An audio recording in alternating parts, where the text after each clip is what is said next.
Let us pray. As Canadians and as Albertans, we give thanks for the precious gift of freedom and peace which we enjoy. As members of this Legislative Assembly, we rededicate ourselves to the valued tradition of parliamentary democracy as a means of serving our province and our country. Amen.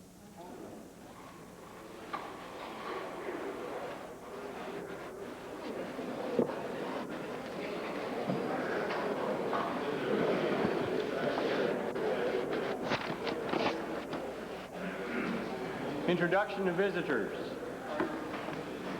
Presenting petitions. The Honourable Leader of the Opposition.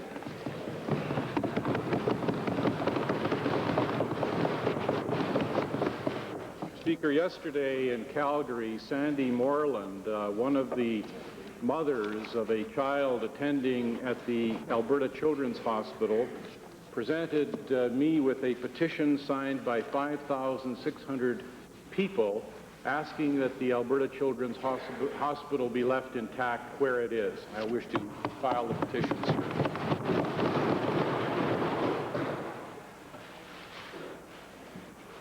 Honourable Member for Edmonton-McClung. Thanks, Mr. Speaker. I would like to present a petition signed by Albertans who are very, very concerned that this government not alter the level of support for all benefits for Alberta's seniors, at least until seniors have been consulted and have agreed upon any revisions. The Honourable Member for Edmonton-Glenora. Thank you, Mr. Speaker. I beg leave to introduce a petition to the Assembly urging the government to maintain full funding for kindergarten and to make sure that every child in Alberta has the opportunity to receive 400 hours of instruction without placing undue financial stress on the families of Alberta. The Honourable Member for Edmonton-Whitemud. I beg leave to introduce a petition that urges the government not to alter the level of support for Alberta's seniors until seniors have been fully consulted and have agreed to any revisions. The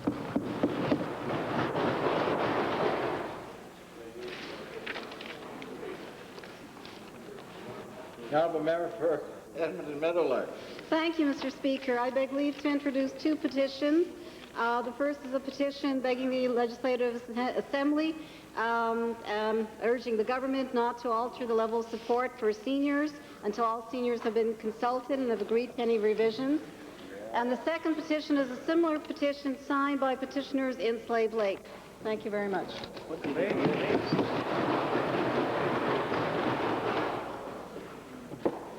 Reading and receiving petitions. The Honourable Member for Edmonton-Goldbach. Mr. Speaker, may I request that the petition I presented on the 29th of March regarding seniors' lodges be now read and received. The undersigned petition the Legislative Assembly of Alberta to urge the government not to alter funding arrangements for Alberta seniors' lodges and seniors' subsidized apartments until seniors have been consulted and have agreed to any revisions to funding arrangements.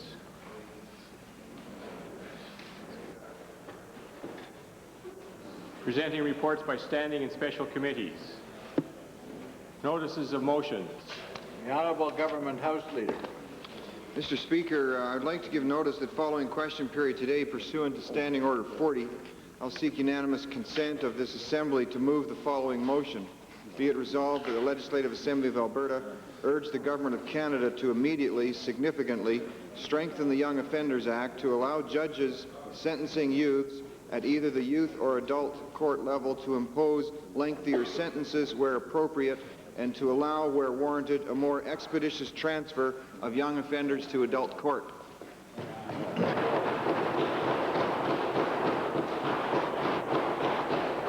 The Honourable Member for Medicine Hat. Mr. Speaker, I wish to give notice that before public bills and orders other than government bills and orders are called, I will seek the unanimous consent of the Assembly for the following motion. Be it resolved that the Assembly waive Standing Order 8.3 in order to now allow the Committee of Whole Assembly to give consideration to private bills PR 2, 3, 8, 9, 10, and 15.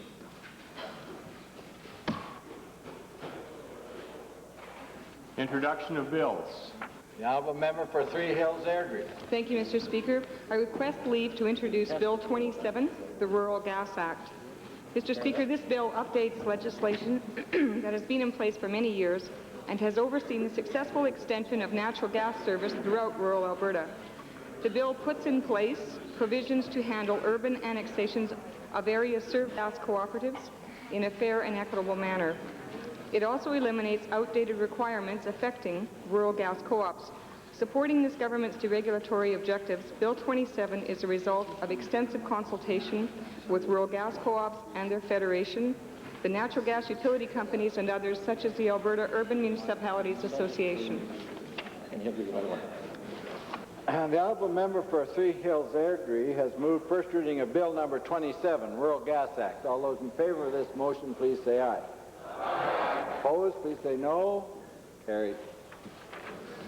Bill number 27, Rural Gas Act, introduced by the honourable member Ms. Haley, is now read a first time. Mr. Speaker, I move that Bill 27, being the Rural Gas Act, be moved onto the order paper under Government Bills and Orders. The motion by the honourable government house leader. All those in favour, please say aye. Opposed, please say no. Carried. Tabling returns and reports. The honourable member for Edmonton Roper. Thank you very much, Mr. Speaker.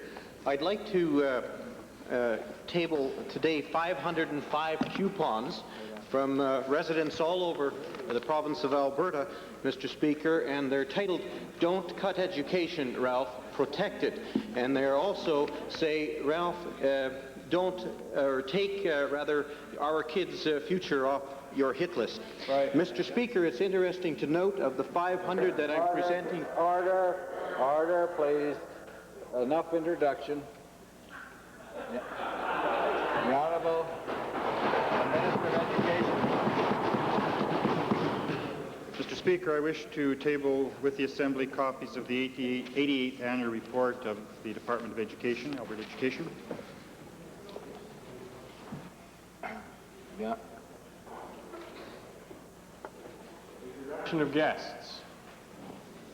The Honourable Member for Clover Bar, Port Saskatchewan. Mr. Speaker, I'm very proud to introduce to you and through you 64 students from the city of Fort Saskatchewan, Wynne Ferguson School. Wynne Ferguson was a lady, Mr. Speaker, who contributed significantly to education. They're accompanied by 2 teachers and 7 parents. The teachers, Mrs. Pat Sprague, Sandra Gudu, and parents Patricia Galloway, Bob Stepchuk, Moan and Guy Bukta, Margaret Lavry Tendas, and Pat J. Bush and Michael DeLay. I'd ask them to rise and receive the warm welcome of the House. They're seated in the public gallery. The Honourable Member for Vegreville Viking. Mr. Speaker, I introduce to you and through you to members of this Legislative Assembly 59 students from Lamont Elementary School, and they are accompanied today by teacher Miss Molly Timchuk, Vice Principal Mr. Clarence Katura, parents Mr. Melvin Starko, Mrs. Kathy Starko, and Mr. John Helton, who is our fire chief in Lamont as well, and bussed here by the very famous Mr. John Danlock from Lamont. Will you please rise and receive the traditional warm welcome of this assembly?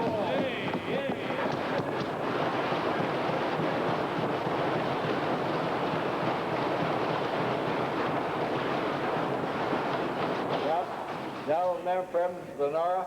Thank you, Mr. Speaker. Mr. Speaker, today it's my pleasure to introduce to the Assembly and to you a constituent of mine, Mr. Don Cheeseman. Mr. Cheeseman is in the communications industry, and he's managed projects nationally and internationally. For many years, Don has championed the manufacture and use of special telephones for the deaf across Canada.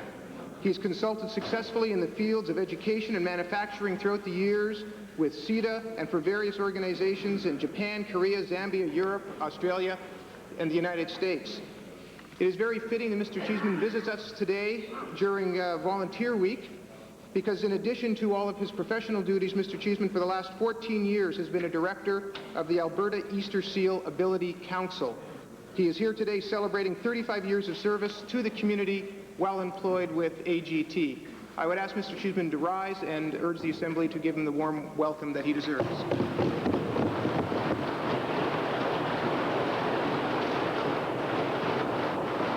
The honourable member for Littlebow. Thank you, Mr. Speaker. It's my pleasure to welcome through you and two members of the Legislative Assembly today, Anne and Francis Hansen from Enchant, Alberta. Anne and Francis are an active community couple and a business couple from a small community near the central part of our constituency. And for this is their first time in the legislative buildings and their first opportunity to take in question period. Would they please rise and receive the traditional welcome of this Assembly?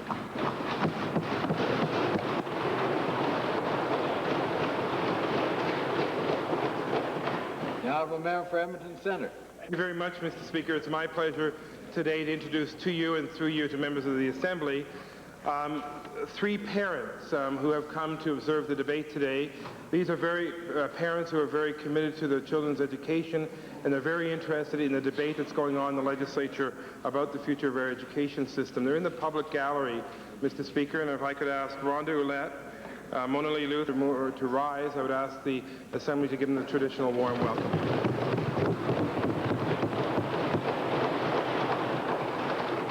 Honourable member for Edmonton Millwoods. Thank you, Mr. Speaker.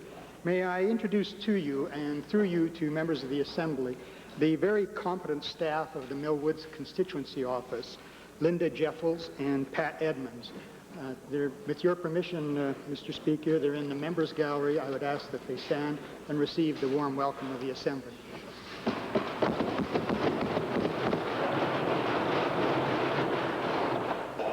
The honourable member for Edmonton Rutherford. Mr. Speaker, it's my pleasure to introduce to you and through you to members of the Legislative Assembly three guests from Thunder Bay, Ontario. Neil Munula, who is owner of his own company, Chunyua Forest Products Limited, is a gentleman that I went to elementary school with many, many years ago. He's accompanied by his wife, Erna, and their daughter, Crystal, who someday wants to be Prime Minister of Canada. Right. So if they would stand in the public galleries, if they would stand and receive the warm welcome of the House.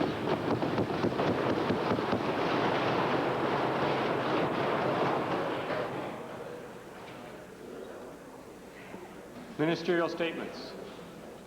Oral question period. The honourable leader of the opposition. Mr. Speaker, by now more than 30,000 Albertans, mostly in southern Alberta, have signed petitions supporting the continued operation of the Alberta Children's Hospital. How many? The cost of closing and relocating the Alberta Children's Hospital has now been determined, has been, I think, better defined in terms of dollars and cents. A consultant's report says that it would cost as much as $193 million to duplicate the Alberta Children's Hospital at the Foothills site. Mr. Premier, what's the sense in spending up to $193 million to relocate a hospital that already exists and functions well? Premier. Well, first of all, Mr. Speaker, I take strong exception to the leader's assertions, or at least trying to imply that these decisions have indeed been made. They have not been made. As a matter of fact, as the honourable leader of the Liberal Party was familiarizing himself with the Children's Hospital and the General in Calgary, the honourable minister was meeting with the chairman and the administrators of all the hospitals in Calgary, and the agreement coming out of that meeting, the agreement, and this is the only thing that has been decided to my knowledge, is that there would be one board for Calgary, one CEO and one management board, that there would be 4 working groups formed, as I understand it, to look at the form and structure of the new single administration and the medical staff, and a working group would be established on how the children's hospital might fit into programs at Foothills Hospital, and working groups on the responsibilities of the new Calgary Community Health Care Centre, which is now the Bow Valley Centre, the General Hospital, and a working group on the future of the the Holy Cross Hospital as a long-term care center. Those are the only decisions that have been made, Mr. Speaker. Blink, blink, blink. Mr. Speaker, will the Premier agree to stop the anguish amongst doctors and nurses and technical people and mothers and fathers that are leaving the hospital daily and getting petitions signed to leave this hospital as it is? Will you do that? Mr. Speaker, if there is anyone who knows the need for rationalization of health care, it is the honourable leader of the Liberal opposition. I am answering the question. The question is that there is a process, an ongoing process to achieve that rationalization and to achieve within the Calgary hospital system, the Edmonton hospital system, and the hospital systems throughout this province, new and better and more effective ways of delivering services at less cost, but at the same time maintaining a high level and a high quality of service. Right on. The answer is no. Mr. Premier, will you tell Albertans that this isn't part of some Machiavellian scheme to get people all riled up and then walk in like a hero and look like you're saving the Alberta Children's Hospital? Will you say that? Liberals want to do that.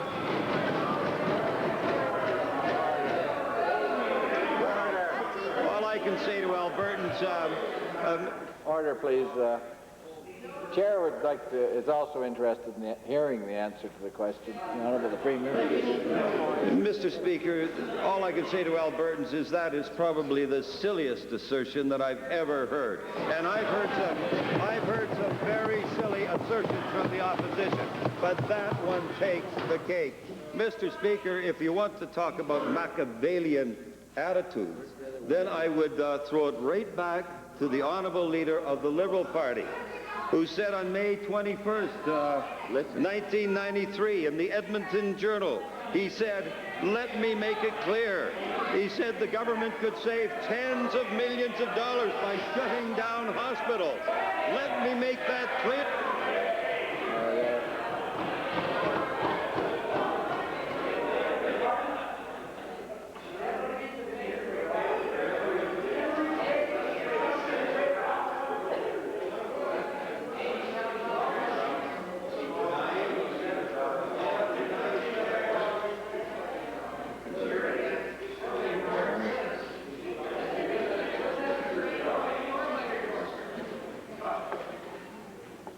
Second main question, Leader of the Opposition.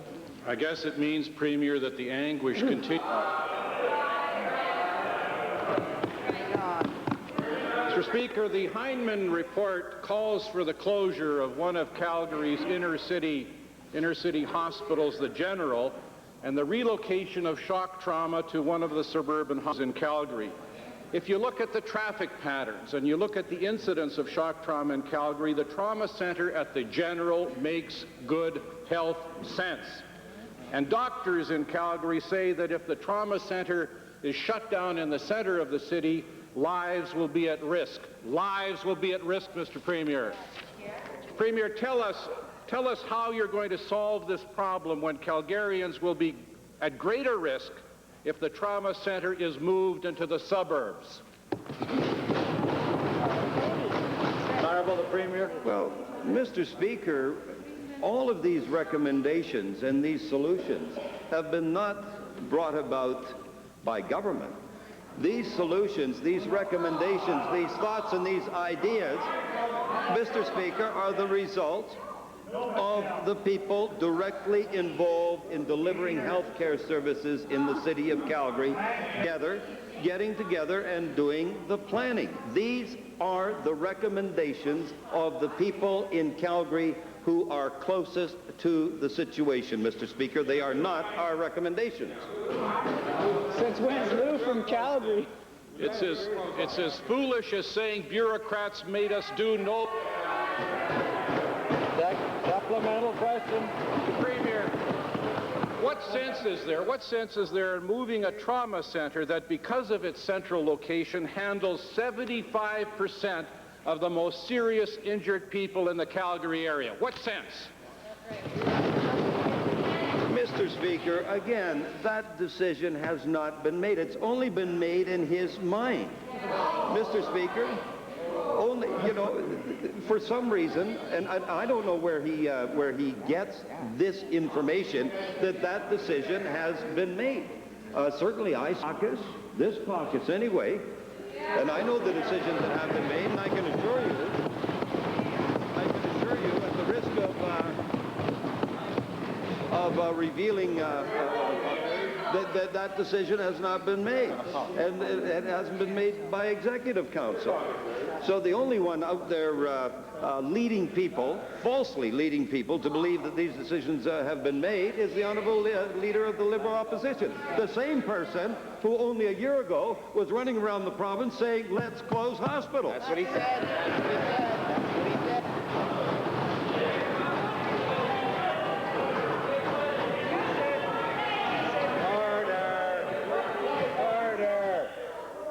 Order. The deficit's manageable. Order. Order. 2 minutes. What did you say, Order.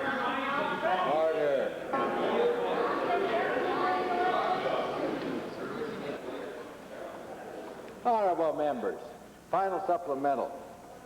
Honourable Leader of the Opposition. Is the Premier prepared to put people at risk in Calgary by forcing ambulances to take trauma patients a greater distance to a suburban hospital? And doctors say that there is that risk, Mr. Premier. Yes or no? Mr. Speaker, what this government is intent on doing is doing what is right based on what the health caregivers in the city of Calgary tell us what is best for them. The Honourable Member for Edmonton-McLeod. Thank you, Mr. Speaker. The Health Department's own business says that Albertans can get by with 2.4 hospital beds for every 1,000 people. The 4 Calgary hospital closures being threatened by this Premier will leave Calgary with fewer beds even than that objective. My first question is to the Premier. How can the Premier even begin to justify cutting Calgarians closer to the bone than his own business plan calls for? Mr. Speaker, I'm going to have the Honourable Minister supplement, but I can only repeat. This is all part of a planning process that is now taking place. Let it sort itself out, and the people who are directly involved, the closest to the situation, will ultimately be the people who will come up with recommendations as to what is right for the city. Certainly not the Liberals. Mr. Speaker, I would like to clarify for the honourable member, and I really did think after 4 hours of committee and some more time in the House that he understood this. 2.4 beds per 1,000 is a provincial average. It is a goal. I think the honourable member, if he were being thoughtful, would realize that that will vary considerably. And in fact, Edmonton may have a higher or a lower number. Calgary may have, Drumheller may have, Medicine Hat may have. And the reason is because they have different programs. And Calgary offer different programs in high tertiary than perhaps Edmonton does or in other areas. So if the honourable member would put it in his mind, 2.4 is a provincial average goal consistent with a national average goal would help this conversation. How could the Minister of Health please tell us how the average works when in her constituency there are 10.2 beds per 1,000 and in Calgary they will be left with 2.1 beds per 1,000. How does that average work?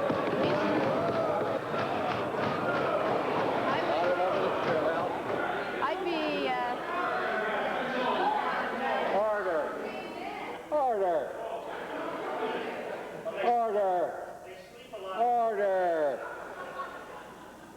The Honourable Minister of Health. Mr. Speaker, I'd be delighted to further enlighten that urban group First of all, there is no place, nowhere in my constituency that you're within 6 minutes of a tertiary care center. The hospitals there are 65 miles apart for the most part. That's an average in my constituency. The other thing is that the statistics that are used in the urban statistics are different than they are in the urban, and they have used rated beds, which is available beds, not open beds. Now that was clarified for honourable members, and obviously if you are 65 miles from an institution, Mr. Speaker, you may have to be detained, whereas if you're 6 minutes from the closest one, you may be able to go home and come back.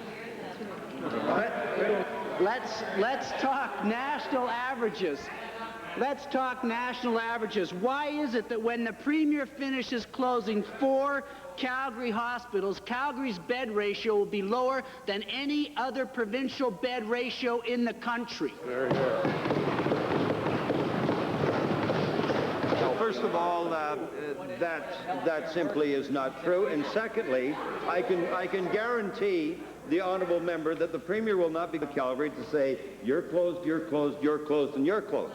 No, the Premier won't be saying that. I know that this gentleman over here is down there saying that, and that is astounding, coming from the man who only 3 months ago sent an open letter to Albertans. An open letter to Albertans saying our health care system is more expensive than it needs to be and more expensive than we can afford, and these costs must be reduced through rationalization and regionalization and finding more effective and new and better ways of doing things. Who said that? Liberal.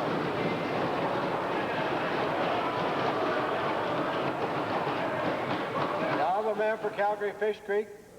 Thank you, Mr. Speaker.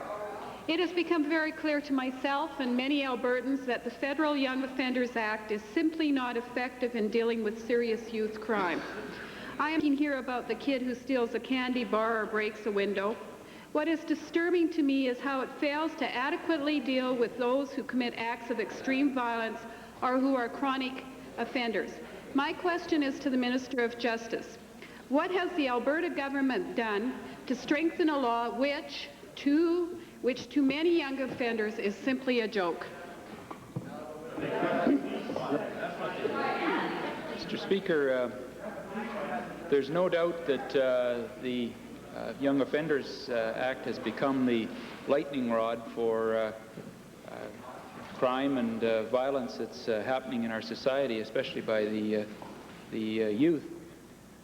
This act came into place in 1984, and nothing to crow about, but Alberta was one of the last to even agree to the act because at that time we thought there was an imbalance between the two objectives, the rights protection of the youth and the protection of the rights of society. I think that the society has evolved in those 10 years such that perhaps we were right and there is an imbalance more pronounced now than it was then.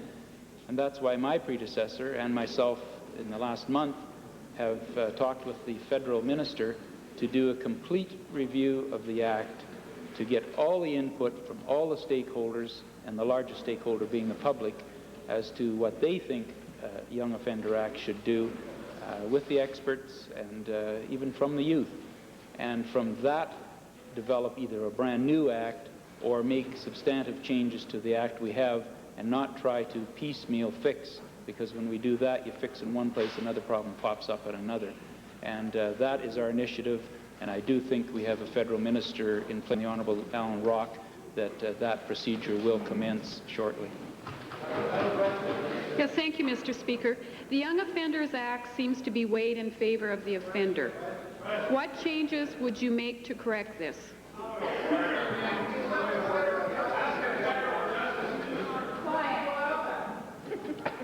Well, Mr. Speaker, as I mentioned, the Act is the federal jurisdiction, but what we can do from the Alberta perspective, as attorneys general from across Canada are coming to the table with responses from their experiences and responses that they're hearing, and to try and effect some changes. But as I said in the last meeting in Ottawa, I think the consensus, although I'm sure the federal minister will be bringing forth some amendments, the consensus is what needs to be done is we back up, look at the entire Act, and come forward with some substantive changes. And I think that's what will be coming. Yes, thank you. Will the minister consider imposing tougher sentences on first-time offenders and scrapping the alternative measures program? Well, Mr. Speaker, the sentences that are imposed are done by the independent constitutional body, being the judiciary, and we have no influence other than how we prosecute a case as to, on the facts of the case, as to what sentence would be meted out.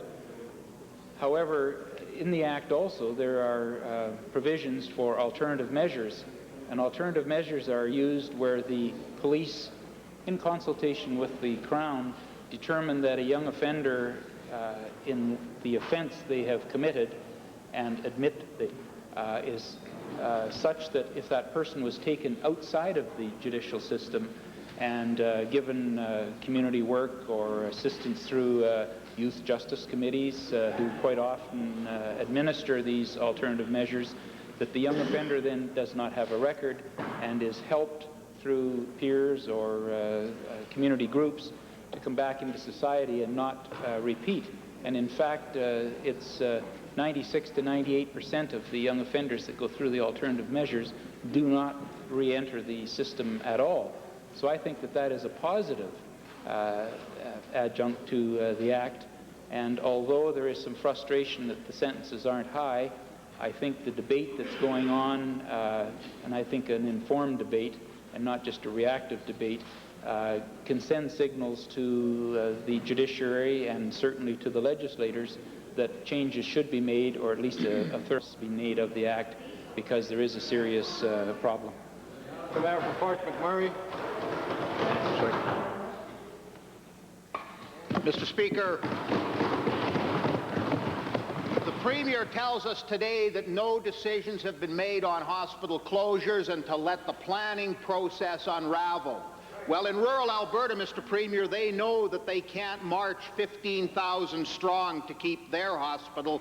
They can't get 30,000 signatures to keep their hospital. So, yet they know... A lot more than you do, Yet they know...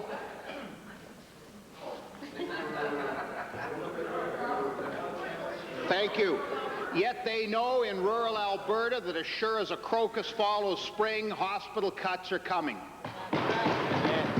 My question is to the Minister of Health this afternoon. Madam Minister, are there secretive reports even now in the works like the Heinemann and the Atkinson study dealing with rural hospital closures?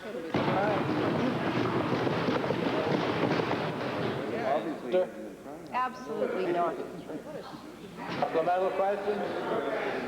Would the minister agree that her budgetary goals in health cannot be met without hospital closures?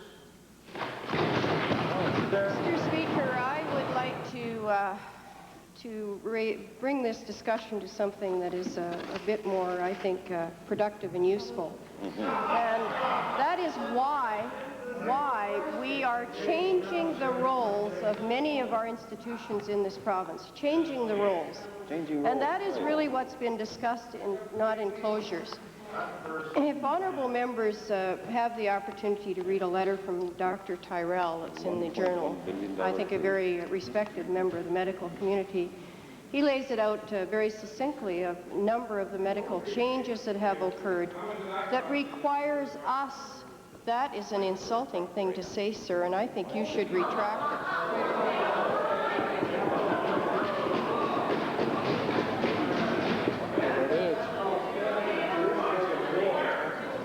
The reasons for changing roles, Mr. Speaker, are because of changing technologies, and these are positive. These are positive to people's health.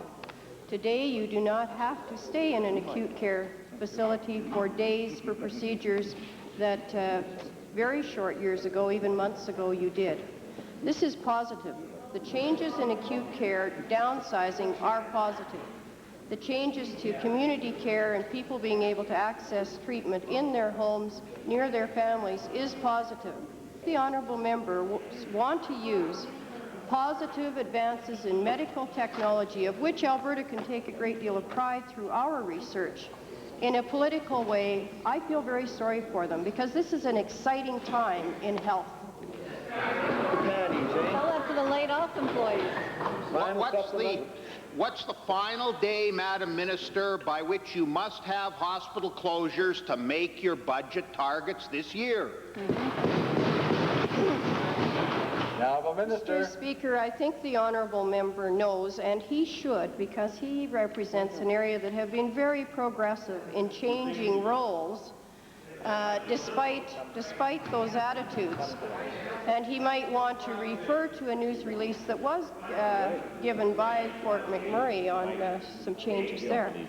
But, Mr. Speaker, regional health authorities will be in place in this province, announced on 1st, and they will do the decision-making as to the roles of the facilities in their areas. And certainly there is nothing in my budget that suggests openings or closures or any date thereof for either of the two. Member for Calgary, for Three Hills Airdrie. Just to supplement, just for a moment, Mr. Speaker, I'm somewhat surprised at the honourable member's great concern for hospitals in rural areas, because it seems to me it was the leader of the Liberal Party who said we should be closing down these hospitals in rinky-dinky little... Order, please. The honourable member for Three Hills Airdrie. Thank you, Mr. Speaker. The Premier indicated in last year's election campaign that this government would create 110,000 new jobs in over a 4-year period of time. Could the Minister of Economic Development and Tourism please explain how we will reach this goal if we have, as the media states, rising unemployment? Economic Development and Tourism. Mr. Speaker, first of all, we do not have rising unemployment in the province of Alberta, Mr. Speaker. All members will recall about a month ago there was a few questions raised in the Legislative Assembly about statistics on a month-to-month basis provided by Labour Force Canada. Mr. Speaker, the most recent statistics are now out for March 1994, and they show the following, Mr. Speaker, that in March 1994, there were 1,274,000 people employed in the province of Alberta. 1 year ago at this same time, Mr. Speaker, there were 1,232,000 people employed. In other words, there have been 42,000 new jobs created in the province of Alberta over the past 12 months.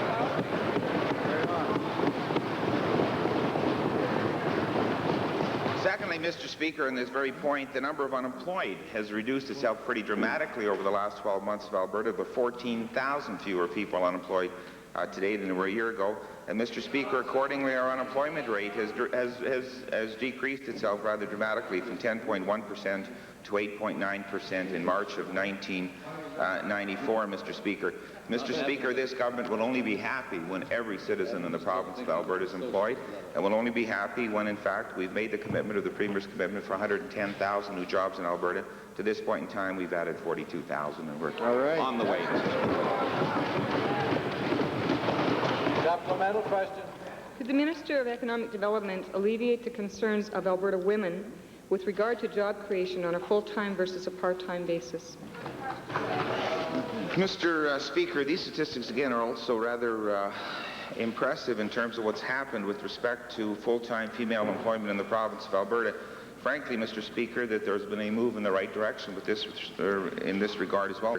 And in March of 1994, there were 407,100 women employed full-time in the province of Alberta.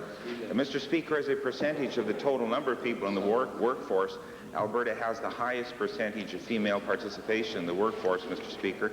That's the result, really, I think, of the changes in the Alberta economy. As well, Mr. Speaker, the number of part-time women has increased as well, so there's good progress being made in terms of employment opportunities for women in the province of Alberta, Mr. Speaker. My final supplemental is to the Deputy Premier. What initiatives will the government take to create the jobs that Albertans are striving to get? Well, Mr. Speaker, the most important thing that we can do is follow through on the plan outlined by the Premier of the province of Alberta in terms of our fiscal responsibility and balancing the budget, Mr. Speaker. Mr. Speaker, what is very, very clear, Mr. Speaker, that if we look back over the last number of months, in essence, several things are very important. 42,000 new jobs created in the province of Alberta. Mr. Speaker, investment in the province of Alberta in 1993 on a per capita basis, Mr. Speaker, was $6,135 per capita. Mr. Speaker, that's the highest level of investment in Canada, and it's some 35% above the national average, Mr. Speaker, and we consistently rank ahead in that regard. As well, Mr. Speaker, if people are employed and if they have the lowest taxes in the country, that means they have the highest disposable income.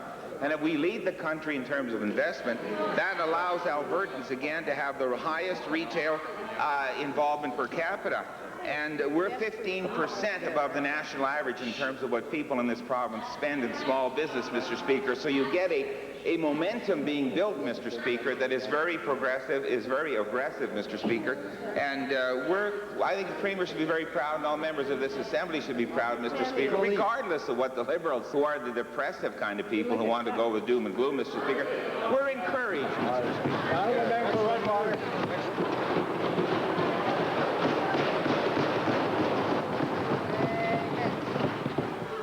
Back to the Deputy Premier, I hate to go back to the same fertilizer pit, but I'll try it.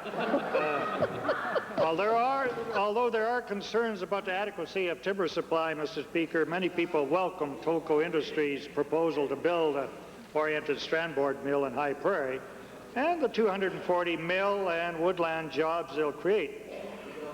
There are plans, Mr. Speaker, to contract with the Métis and maybe Indian bands for the timber.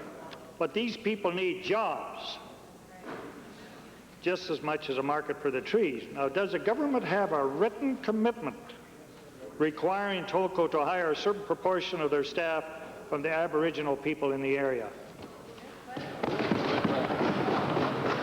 Mr. Speaker, again, I have no idea why the thumping goes on in one corner of the Liberal Party. Obviously, they've forgotten the question and the answer, Mr. Speaker. I've already responded to that question. In this legislature, Mr. Speaker, it is in the Hansard. I've done it publicly here, Mr. Speaker. I'm sorry some of them were asleep at the time, Mr. Speaker. The answer is yes to the question one more time. Again, Mr. Speaker, yes, yes, and I'll say it 4 times so they don't have to come back again and repeat it again. $2 million a year for research, Mr. Speaker, and they ask the question repetitively, Mr. Speaker. Mr. Speaker, we'd like to, I'd like to spend some of the money so he could learn English. But the fact of the matter is that you got a promise that they would hire in it. I'm talking about a written contract. If there is a written contract, will you file legislature?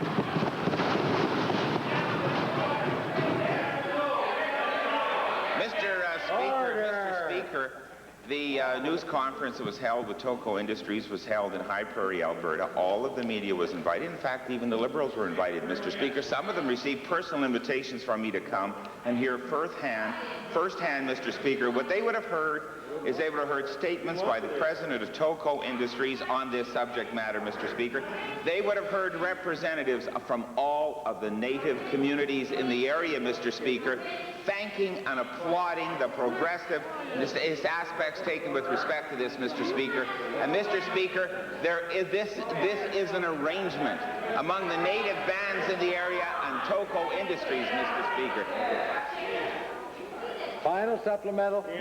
Mr. Speaker, all I want them to do is file the written agreement in the legislature. By the way, I was invited, but it must have been, it was delivered by the Department of Health. It came in a day late. But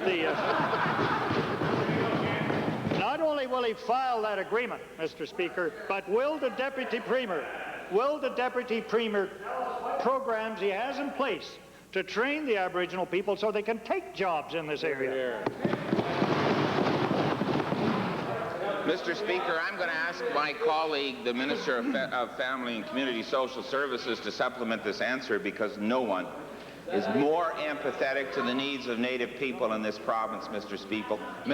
Speaker. No one has worked harder to ensure job opportunities than himself and the honourable member from Lesser Slave Lake, both who are Native, Mr. Speaker. The Honourable Minister of Family and Social Services. Yeah, thank you very much, Mr. Speaker. Of course, our whole plan with my department, and part of it involves Aboriginal Affairs, is forward and make sure we provide every opportunity for Aboriginal people to become self-sufficient and independent again. Absolutely. Mr. Speaker, at this time, in the past 1 year alone, we had in my department moved 11,000 individuals off welfare into training programs, Mr. Speaker, and I don't like it when the opposition members come into the House to try and use it as a political advantage, because just recently, Mr. Speaker, in Hansard, they said we dumped these students, Mr. Speaker, and I'm not proud of that. Order. Order. The Honourable Member for Little Bow. Thank you, Mr. Speaker.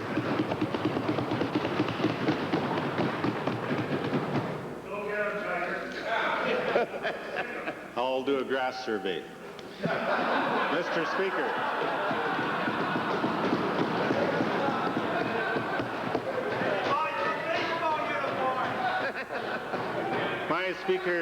Mr. Speaker, my question today is to the Minister of Environmental Protection. Nearly every lake south of Calgary is an artificial man-made irrigation reservoir that benefits and was originally designed and built for irrigation users downstream. I understand this summer that there will be some reconstructive rehabilitative work done on the North McGregor Dam. And I would like the Minister to explain to this Assembly the extent of the work that will be proceeded with, as I understand, this summer. Honourable Minister of Environmental Protection. Thank you, Mr. Speaker. Indeed, there will be quite a substantial amount of work done on the McGregor Dam this summer. The dam was actually built between 1909 and 1917, and as a result of that, there's a need for some maintenance work, both on the existing protection and as well with some problems of seepage in the west arm of the dam. What we are going to be doing during the summer is reducing the lake level by about 15 feet, and that's necessary to be able to do this rehabilitative work.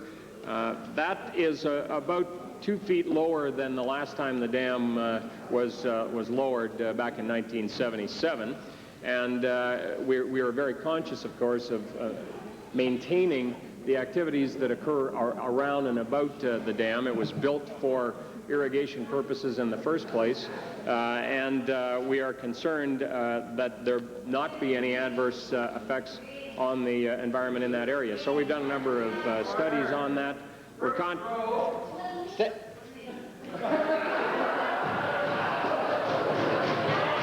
Well, then, Edmonton, go.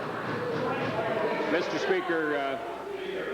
Speaker, I know the honourable member from Little Bow is concerned about his communities around and about McGregor Reservoir, and in particular Milo and Lamond are going to have to examine their water supply and their intake to ensure that water levels are sufficient to meet their needs, but I think that can be done.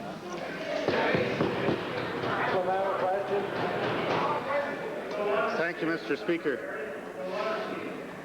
Will the Minister indicate what steps are being taken with the private irrigators who are licensed to withdraw water from the shoreline of McGregor Reservoir as the summer approaches and the water is required during the growing season?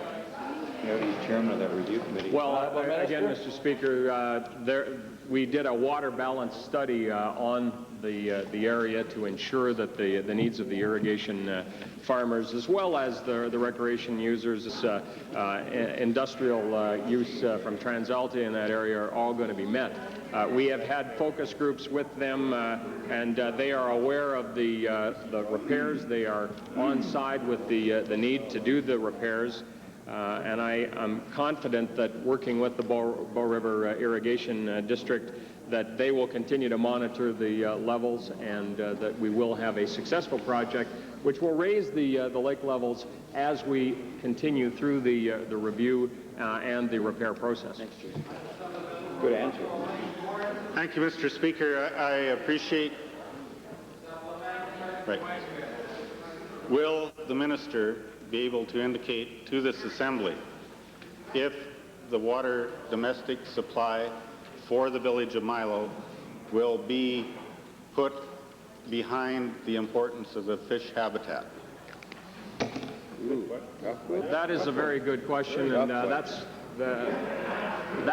what being comprehensive in the way that we deal with our natural resources is all about. That's why we have a Department of Environmental Protection. We have to look at the local needs as well as the needs of those who are using the reservoir for recreation purposes and for commercial fishing purposes. We feel that we are involving all of the stakeholders through news releases, through focus groups, and that we have found a balance, honorable member, so that the needs of those who are using the fish resource in the reservoir will not impair the needs of the water users directly, and vice versa, that the water users will not have a negative impact on the people who are using the dam, both for recreation fishing and for commercial fishing. Honourable member for Sherwood Park.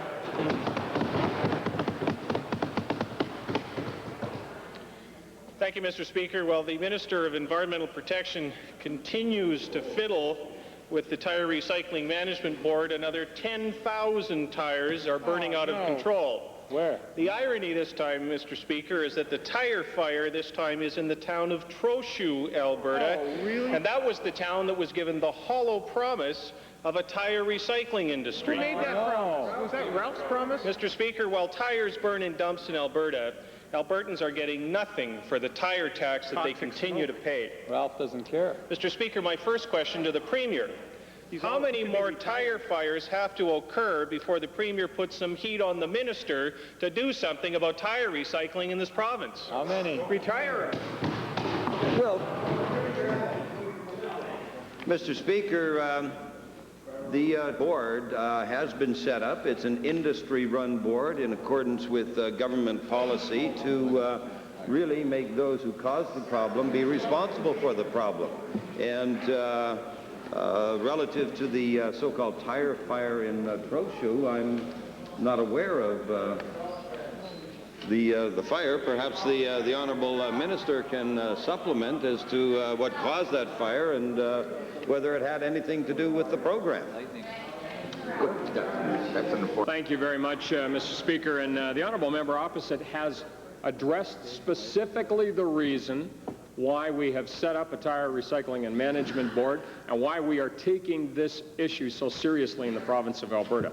We have between 6 and 7 million tires that are landfilled around this province, and we are generating about 2 million tires as used tires at a number each and every year. That's why we have set up the Tire Recycling Management Board to give us high-end recycling, to deal with the cottage industry that's developed in this province, to do research, development, to use tires in the processing as we have with tire-derived fuel at Inland Cement in this city, and as well with the Lafarge plant that is now approved. I met today, this morning, Mr. Speaker, with the Tire Recycling Management Board in Red Deer at one of their meetings to discuss these issues and to come forward as quickly as possible with comprehensive solutions. And the honourable member opposite, who made a snide comment about who is on this board, Mr. Speaker, I want to describe for the people of Alberta the reputation on this board. This board is made up of people from the rural and improvement districts of Alberta. It is made up of people from the Western Canadian Tire Dealers and Retreaders Association, from the Alberta Association of Municipal Districts. Order, please. Honourable Minister, perhaps it can be supplemented further at the supplementary. Thank you, Mr. Speaker. To the Minister of Environmental Protection, will the Minister fire the Tire Recycling Management Board and replace it with some people who can take action and who support small business. Put out the fire. Now you go through. Now you got it. We have membership, Mr. Speaker, from far and wide in this province. The Alberta Environmental Network represented on this board. The Recycling Council Alberta represented on this board. Right. You know what we talked about this morning, Mr. Speaker, was the need for tangibles, and the board said to me, you know, we have got to move quickly on this because people in this province are not understanding the complexity of dealing with this situation. And notwithstanding that they represent small municipalities, large municipalities, the environmental community in this province, the board has not been able to get their message out. And I'm glad to have this opportunity to again confirm how dedicated they are to getting this message out and dealing with this problem. Geologic time, we are moving quickly. My final supplemental to the Minister of Environmental Protection: will the Tire Recycling Management Board use some of the $10 million that's sitting there doing nothing to get the tires out of the landfills and to tire recyclers? Before they all burn up. Mr. Speaker, we have an agreement in Edmonton with Inland Cement to deal with 625,000 passenger tires. We have a contract with Alberta Environmental Rubber Products in Edmonton for high-end recycling, 600,000 passenger tire equivalents. We have the process ongoing to sign an agreement in southern Alberta with Lafarge for at least 800,000 passenger tire equivalents. We have a cottage industry in this province dealing with small quantities of these wastes. This is under control, honorable member. There is less than 20% of the tires that are generated in this province that are not covered by existing or ongoing contractual negotiations for disposal of tires. And we are not satisfied with that either. The board is working to make sure that that's 100%, and that in turn we enter into agreements to deal with the accumulated tires that are located around the province. Order. An honourable member for Innisfail, Sylvan Lake. Thank you, Mr. Speaker. My question today is to the Minister of Advanced Education and Career Development. I understand that the Alberta Council on Admissions and Transfers has recently produced a report on their project to determine the number of duplicate student applications that exist in post-secondary education system. We have an access problem, Mr. Speaker, in this province. My question to the Minister is this report helpful in determining the number of qualified students not into our post-secondary education system? Advanced Education and Career Development. Mr. Speaker, all members of this Assembly are interested in knowing the actual numbers of qualified students who are not obtaining access to our post-secondary education system. Even the Liberals are interested in that, but when they do their calculations, Mr. Speaker, they count up every application that was ever made in the province at every institution, and they call that the total number of students that don't get access to our institutions. But then, Mr. Speaker, that's typical Liberal research. And Mr. Speaker, Mr. Speaker, many students do, in fact, submit more than one application to various institutions. And for the past 2 years, the Alberta Council on Admissions and Transfer conducting a duplicate application detection project to determine the actual number of applications in our system.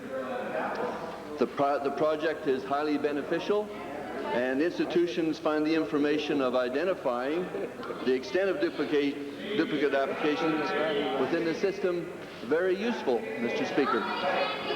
Final question. Thank you, Mr. Speaker. According to the report, what is the level of students that are filling out and entering more than one application to the public post-secondary education system? Well, Mr. Speaker, that's the very thing that the committee is trying to do, and I won't take much time to explain that, but Order! 3 minutes. But I should tell you that 1993, that there were 101,643 applications reported.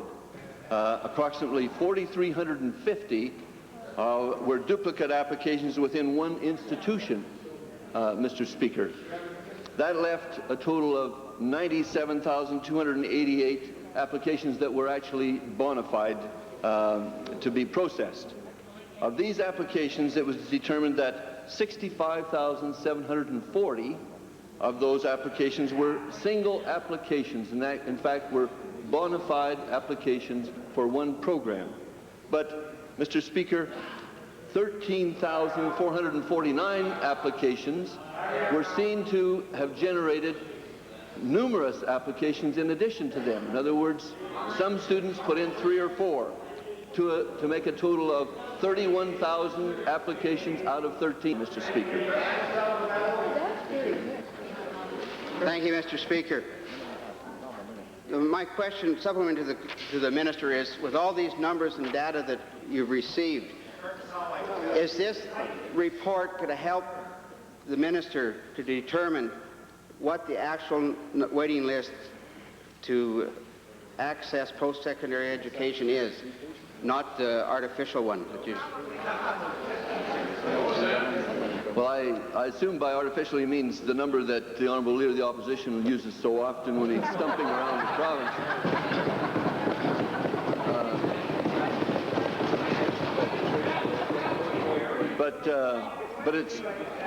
But it's clear that all institutions have some common applications with other institutions.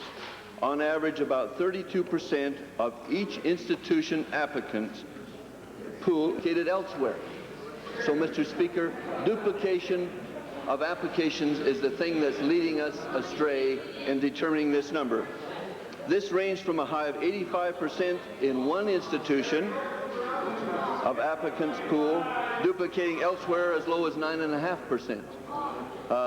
This kind of information is useful to us, and the data will help with our cohort study of university transfer program students, and hopefully, Mr. Speaker, build on progress to make and improve application processing within our system. And when I have the final report from the committee, Mr. Speaker, I look forward to tabling it in the House. There you go. Point of order. Order. I rise to speak on my order, and in doing so, I'd also like to register another point of order, which I'll proceed with after this one. I rise first, in the first case, under Standing Order 409-12, with respect to the question asked earlier by the member from Little Bow, asked of the minister responsible for the environment. And it was clearly, Mr. Speaker, a case of anticipation, because the Heritage Saving Trust Fund Capital Projects Division is up for debate tonight. That's been clearly scheduled. We know it is. We don't deny that this is a very, very important issue. Of course it is. Irrigation and water projects in Alberta is very important to all Albertans, to agricultural Albertans in particular. But the fact is, Mr. Speaker, that we are trying to adhere to that question of anticipation when something has clearly been scheduled for debate later in the day, and I think there would be no question but that this particular incident would fall into that category. Well, with respect to the question of anticipation with regard to estimates under the Alberta Heritage and Savings Trust Fund, the chair would, before making a final ruling on this, would like to review the situation as to the authorities in this regard, because the chair is of the view that the traditions that have developed and have been reported in Beauchesne and also in our own standing orders were based on the thoughts of main estimates. Honorable members will realize that under the Heritage Fund's estimates, there are estimates concerning programs under many departments of government. And I suppose the chair believes that there could be estimates relating to health,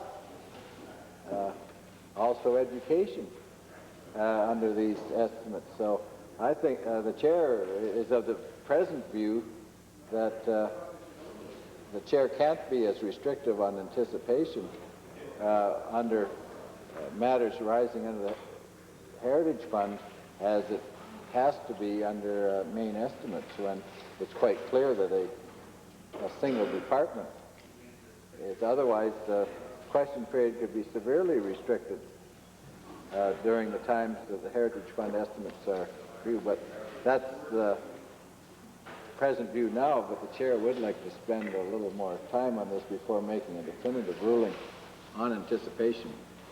The Honourable Member for Edmonton Rutherford. Mr. Speaker, I'd ask that you revert back to introductions. I have a group ready to leave.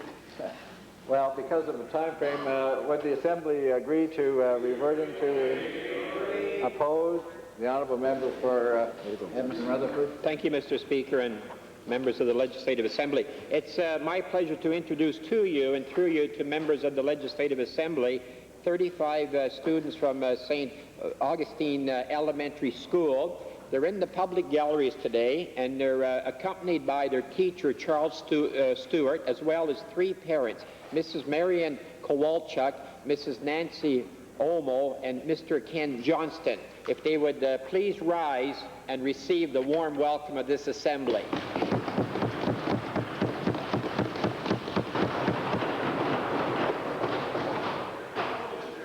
The Honourable Member, Mr. McLeod. I had a second point of order. Thank you, Mr. Speaker. I rise under Beauchesne 410-7, which refers to the brevity in both questions and answers. I'm sure you're as concerned as every member of the House is that, again, today we had relatively fewer questions than we would have had on better days.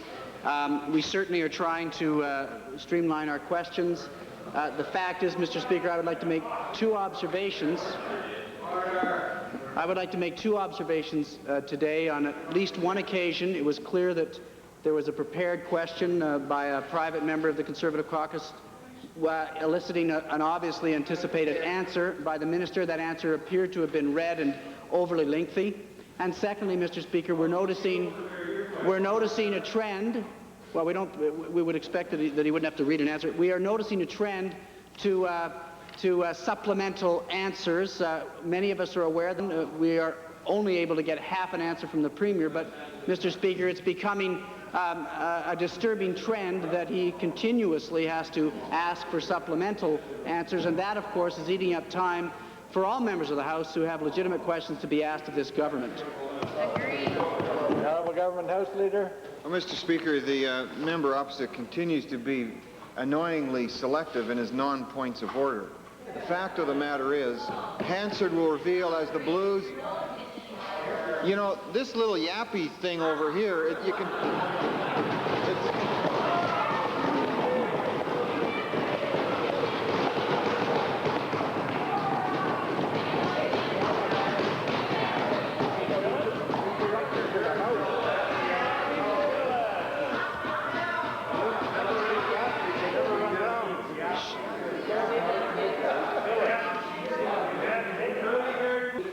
She asked earlier if we noticed she was gone. We said no, but we sure know she's back.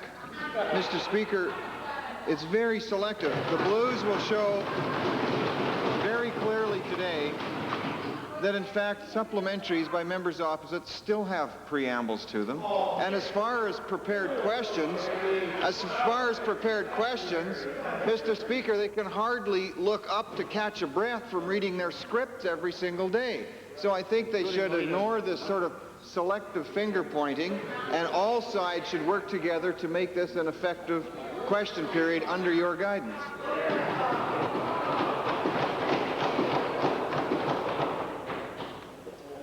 Well, the chair is going to take this point of order as a complaint and urge all honorable members to get back to the traditions of this assembly.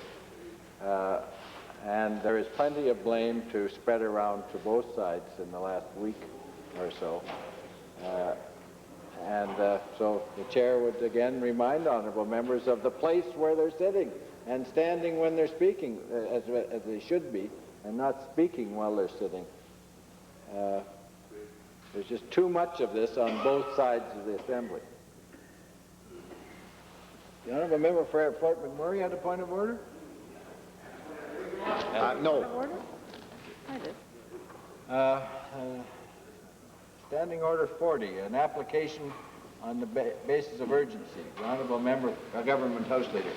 Mr. Speaker, the motion be it resolved that the Legislative Assembly of Alberta urge the Government of Canada to significantly strengthen the Young Offenders Act to allow judges sentencing youths at either the youth or adult court level to impose lengthier sentences as appropriate and to allow where warranted more expeditious transfer of young offenders to adult court. In terms of urgency, Mr. Speaker, there's no question that there's motivation for this, and I'm just amazed to see the member for Edmonton Centre making mockery of a very serious incident that has happened here, making a hanging motion and mocking at what's going on. It is a very serious situation that we are faced with, Mr. Speaker, and the urgency does revolve around the fact that a serious incident, matter of fact, a fatal incident has happened right here in Edmonton, and the urgency is there is a motion, of course there is. Sometimes people would say because an incident like this has happened and therefore there's a motion that nothing should be done. We should wait for a motion to subside. I disagree with that, Mr. Speaker. First of all, the family themselves are so overwhelmed with emotion at this particular time and grief that they don't know specifically where to turn or how to see this situation resolved. And that's where we, as legislators, step in and recognize that when justice does not appear to be happening, two very dangerous trends begin to emerge. One is people have a tendency then to take the law into their own hands. Mr. Speaker, I heard in casual conversations on the street and in social functions over the last 2 days, people saying that they were going to tell their families, everybody, to get handguns and put them in their house because the government refuses to do anything about people bursting into people's homes and in many cases killing them, not let alone robbing them or beating them. And that's what we're hearing from responsible citizens at just social functions, people talking. That's one of the problems, the urgent problems we're facing, Mr. Speaker, is that people want to take the law into their own hands. And the second is that people who would have a tendency to break the law see no apparent sanctions.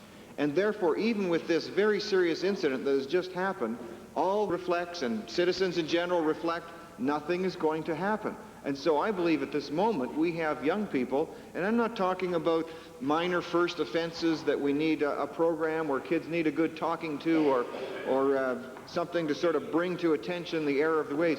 We're talking about serious offenses of robbery, of people being beaten, and we see this trend increasing even here in Edmonton and in other cities where young people seem to have no fear whatsoever about breaking into homes, beating up older people, and taking their possessions. This is something that is increasing, and because this incident has happened, Mr. Speaker, these two trends are at a very crucial danger point where people are either going to take the law into their own hands, or right now, even as we speak, younger people who would be tending to move in this direction. This just confirms nothing happens, nobody says anything, and the situation can go. That is the issue of urgency, Mr. Speaker, that this message needs to be communicated to the federal government now to get them to act now, not only to hopefully get some action, but to send a message to society that we want to see these matters dealt with. It is a very urgent problem, Mr. Speaker. The Honourable Leader of the Opposition on the question of urgency. Mr. Speaker, the Liberal caucus agrees that this issue is a matter of urgency and agrees that debate take place on the issue of the Young Offenders Act The Liberal caucus is noted and notes the anguish in Edmonton at this particular moment because of the horrible crime that just took place. We note the fear that exists in the minds of many Albertans, particularly in the Edmonton area at this time. We note the anger that is being expressed by Albertans. But we also know the outrageous, absurd comments that are being made, even by people in positions of responsible office. And it's important to deal with all of those issues, including the provincial government's responsibility in dealing with young people, the need for an education system at the earliest levels, a Head Start program, a childhood kindergarten program, programs for adults that don't allow adults to fear that they may have to go off and steal to keep their children going. Mr. Speaker, we welcome the debate on this issue. This isn't simply an issue of lengthier sentences. This is a much bigger issue involving the provincial government, and let's get on with it. Having heard the application for the presentation of this motion and the arguments in favor of it on the basis of urgency, all those please say aye to its proceeding. Aye. Opposed, please say no. Carried. The Honourable Government House Leader. Mr. Speaker, I appreciate that. As I've already indicated, I won't prolong this, though there may be others who want to speak, and certainly that'll be their prerogative. Mr. Speaker, again, I need to mention the fact that I've been alarmed over the last couple days at conversations that I've either heard directly or that I've overheard, that people are frustrated, they're exasperated, and they feel the system, in terms of our legal system overall, is not working. And when an incident like this takes place, that even though this just is dealing with young offenders, it reconfirms in the public mind that the system has failed and it isn't working. And we can sit here and look at our papers and look at the wonderful programs that we have and talk about the types of things that are in place to care for people should have, but in fact, it's not just justice being done, it is the appearance of justice being done that is absolutely critical to this issue and to where people are today. We have to also recognize that simply making this adjustment to the Young Offenders Act, as we requested, that doesn't solve all problems. We're not suggesting that it does, but it would very clearly send a signal that we as legislators hear, that we listen, and that indeed we agree that in the area of violent crime and in the area of young offenders perpetrating these offenses, there has to be a message go out that it will not be tolerated. Yes, we love our young people. Yes, we care for our young people. Yes, we will look at what we can do to make sure young people who've gone astray can get onto the right path. But there has to be, with that, the very clear message: it will not be tolerated, and severe sanctions will move quickly into place when these type of activities happen. And that's why I'm asking for that urgency, and that's why I would ask that we would vote and agree that this motion be sent to our federal counterparts. The Honourable Member for Edmonton Glenora. Thank you, Mr. Speaker. Mr. Speaker, there's not one amongst us in this Assembly who doesn't share the sense of loss recently suffered in Mill Woods. And the tragedy that has beset that family is one that thankfully not too many of us have had to endure personally. The extent of violence in our city, in our province, in our country is thankfully not out of control. The level of violent crime in this country is not to be accepted, and is not to be ignored. But, Mr. Speaker, it doesn't do any good at all for decision makers, for politicians, to be adding fuel to the flames of a smoldering fire. What Albertans need so that they can feel safe, Mr. Speaker, is some certainty in their system of justice. They have to believe that when a crime is committed, that the police will be in a position to respond that the courts will be in a position to adjudicate fairly, and that the correctional system will be able to respond in a way that will be helpful and corrective. Currently, Mr. Speaker, many Albertans don't have that faith in their system, and their anger manifests itself into calls for harsher and rough justice. And it is the responsibility, I believe, of legislators, of decision makers, of lawmakers, to respond to that outrage that Albertans feel, but to do it in a responsible way. To let people know that there are alternatives, that there are other things that can be done and should be done, that need to be done. And that starts, Mr. Speaker, with putting our resources into preventative programs, into interventions with at-risk youth and at-risk families, so that we're not simply waiting for violence to happen. We're not simply standing by idle, becoming worried and frightened, and then reacting to crime, but instead we're taking a hard look at ourselves, at our society, at our relationships, at our institutions, and making them more responsive to the needs of our families and our children, of putting us to work where they'll pay off the highest dividends, and that is in preventing violence to happen in the first instance, instead of just reacting to it once a tragedy has beset us. Mr. Speaker, transfer to adult court was just made easier under the last round of amendments under the Young Offenders Act. Sentence length available to youth court judges and adult court judges for youth convicted of serious crime, violent crime, has just been extended. In fact, Alberta has the distinction, I believe, of transferring amongst the highest number of youth to ordinary court, to adult court. Alberta also has the distinction of having amongst the highest length of incarceration for sentenced young offenders in the country. It also has the highest charging rate, or amongst the highest charging rate, police charging rate of youth crime.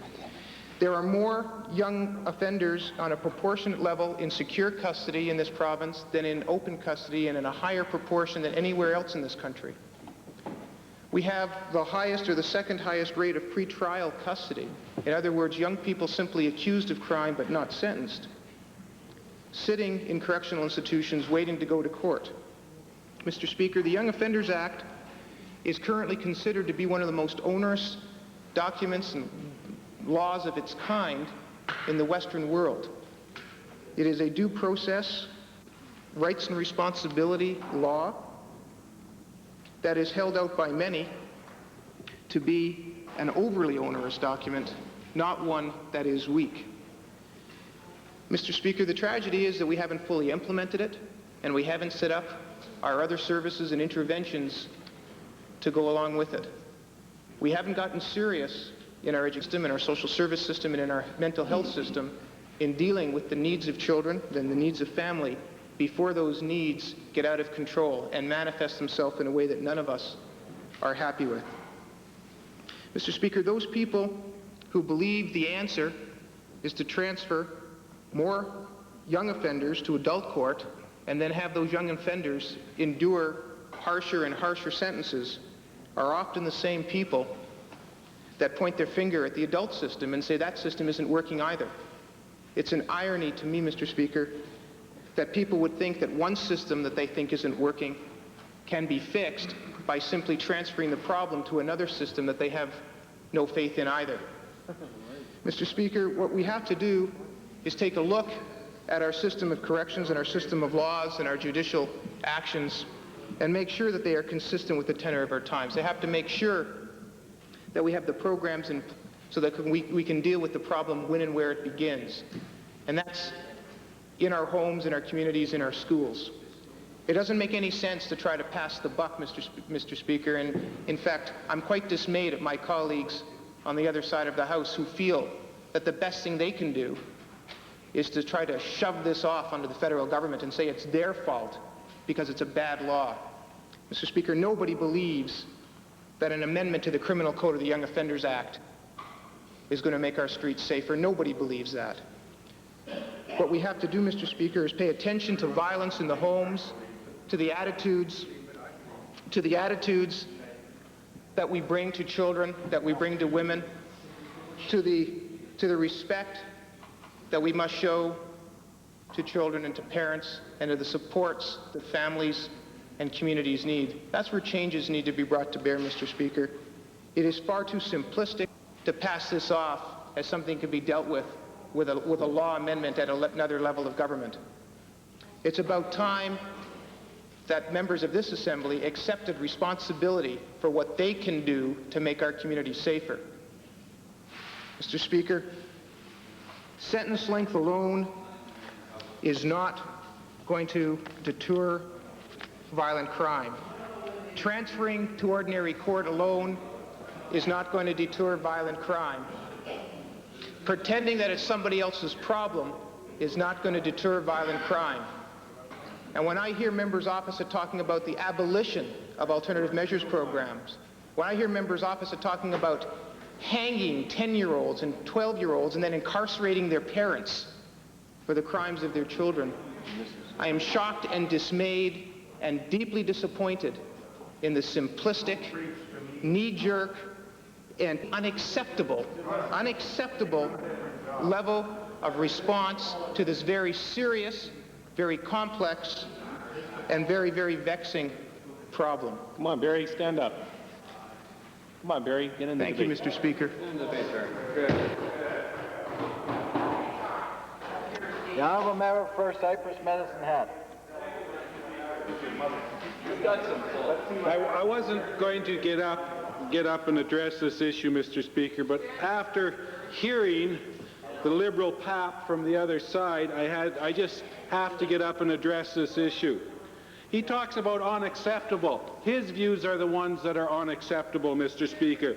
I, for one, am not afraid to stand here in this House and ask and request the federal government to require tougher sentences.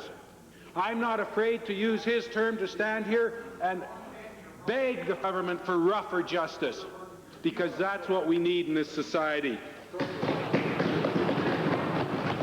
It's quite apparent, Mr. Speaker, that rehabilitation is not working.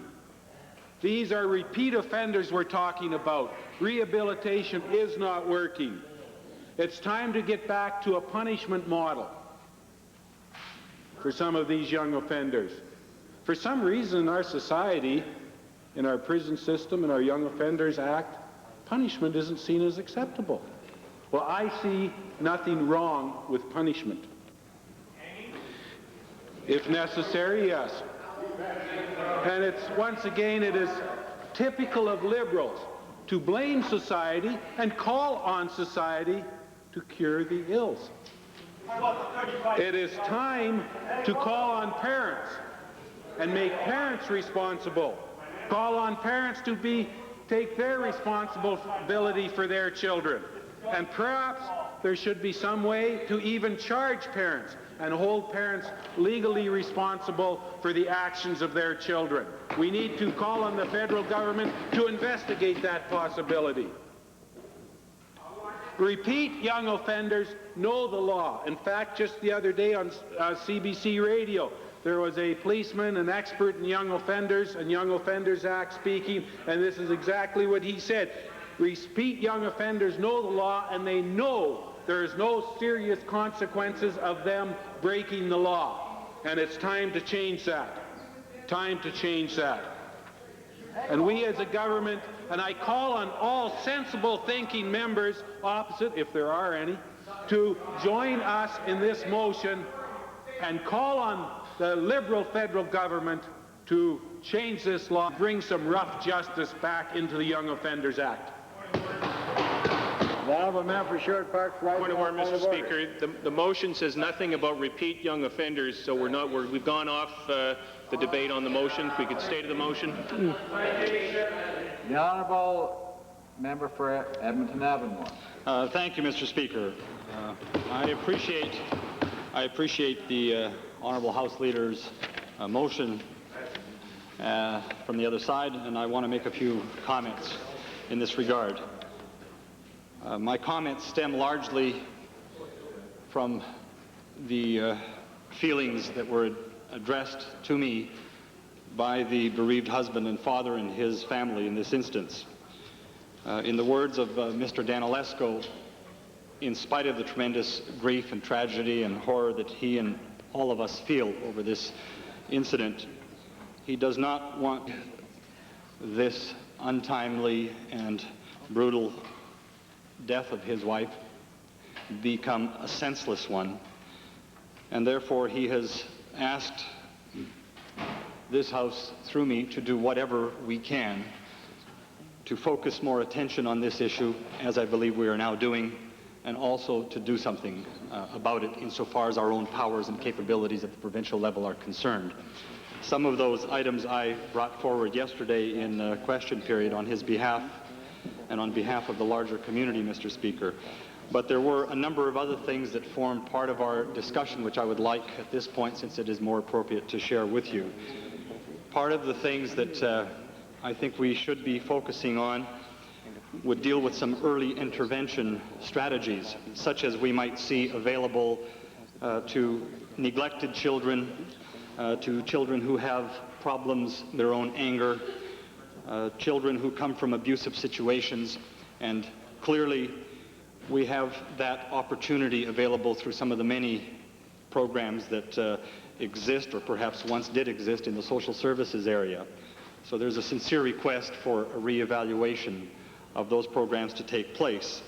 Similarly, there's a strong urgency for the government to perhaps reconsider some of the effects of the municipal grants, and more specifically, some of the cutbacks that have occurred in the area of police grants and how they are being now applied.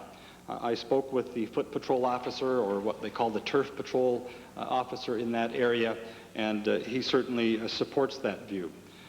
No one is suggesting that cuts don't have to be made, but in this particular case, safer neighborhoods should be evaluated perhaps through a different mic, and I would, on behalf of everyone here, request that that be done. There is little that comes from closing down some of the group homes that try to wrestle with these early intervention problems, such as has been the case in the closure, I think, of the Strathmore group home.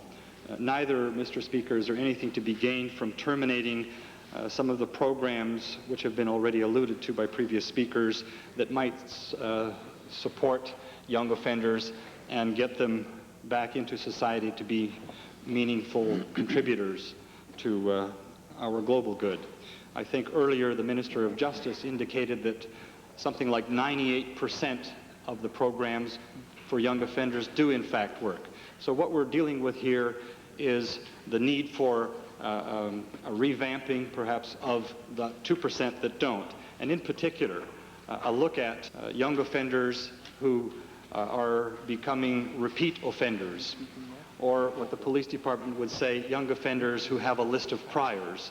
And I would agree that there must be some way of handing out a stiffer penalty or a stiffer deterrence in those instances. The other point I would make is that Mr. Danilescu, in our discussions, as has his family also been, are very rational in spite of the tremendous frustration, anger, hurt, and pain that they and all of us feel. And in requesting the government to do something on this, that rational approach still must be somehow maintained. I know it's not going to be easy, and all members here know it's not going to be easy. But we do need to look at this through the eyes of some rational, calm approach. We need to look at some of the statistics that are available through the judiciary, as well as through groups like Legal Aid Society of Alberta, and see where it is that the problems, in fact, are occurring. Let's take a good in-depth look at it. We know that in other provinces, Mr. Speaker, such as Manitoba and BC, they have set up something like 60 and 35, I believe they're called community sentencing panels, which take the caseload off the provincial judges dealing with youth crime and allow the community to deal with some of the lesser serious crimes. There are a number of problems in the provincial courts as a result of this backlog, where provincial court judges dealing with young offenders are handling everything from parking tickets to speeding tickets to liquor infractions to trespassing and so on. And I understand that those are also important transgressions of the law. However, I would think that if the models in other provinces are working, that we should perhaps be adopting some of them here, and that way our youth court judges' time can be more appropriately applied to the much more serious matters. It is, again, our responsibility as a provincial body to bring in programs, and this particular government has the responsibility for building the institutions, also for appointing those judges, as I said yesterday, and for running those programs and for accounting for those programs back to us as to how they are or aren't working. Here we see an instance clearly where the programs perhaps have failed. In fact, I can take perhaps out of that sentence, because clearly in the example of the weekend, in the murder of Barb Danilesco, we know that the program hasn't worked. The community, as the family, as all of us here, are wondering, what is a 14 or a 15 or 16-year-old doing out at that hour of the night? So we have a chance to impact this from many different levels. I would urge members to consider that in their deliberation as they're looking at this particular motion. And on behalf of the family, I will remain rational, and I will remain in support of any actions that can curtail further horrendous crimes like this taking place in this province. And I will be supporting this motion. Thank you. The Honourable Minister of Municipal Affairs. Thank you, Mr. Speaker. Let me first start by saying the sense of shame, almost fear or anxiety, that I feel as I start to talk about this. And also let me say that my heart goes out to this family. It's not that I feel directly responsible, but as a society and as a previous Solicitor General of this province, I have to ask, could I have done more? Could the people that were lobbying in Ottawa over the last couple of years to have the Young Offenders Act done more? And perhaps, just perhaps, could we have prevented this tragedy happening this time? And with the present set of circumstances that we have in our criminal justice system, I am not assured at all that this won't be happening again, even this afternoon as I talk. We have abrogated as a society, we have abrogated our responsibility to a complete generation of youth that are developing in this society. In 1984, we brought in the Young Offenders Act. After a tremendous amount of deliberation and study on the Juvenile Delinquency Act. Indeed, there hadn't been major changes done to that act for years. The work up to 1984 was done during a time when civil libertarians were beginning to evolve and socially engineer the social policy of Canada. In 1982, we had just brought in the Charter of Rights. The Charter of Rights and Freedoms, based on the purest of philosophy. Biggest ruination of the country. I bring that point up because the first crack that was seen in the abrogation of complete responsibility to a society was the Charter of Rights. Because from that day on, when you applied all legislation that previously had been formed, including the Young Offenders Act, to an absolute right of citizens under rights, all of those pieces of legislation fell short of their intent. And thus, the problems with the Young Offender Act. It was built on great principles. Fairness, give the youth of this country a fair chance. Don't brand them for life by naming them. Bring them through the growth of their problems by counseling, giving them legal aid and fair chance, setting up correctional institutions that would rehabilitate them, educate them, and give them counseling for their problems in society. but under the whole system, thus came the problem. And I'm going to go back first before I get to that biggest problem. I go to the member from Glenora, who said that the Young Offenders Act, in essence, he said, was a good act, but we have to go back to society. We have to go back to all of the problems we have because the blame lays there. Well, I came out of a different generation, and not that long ago. And there are people here older than I am and many younger. But there's one thing that I was taught when I was brought up, that there was consequences for your actions in a society.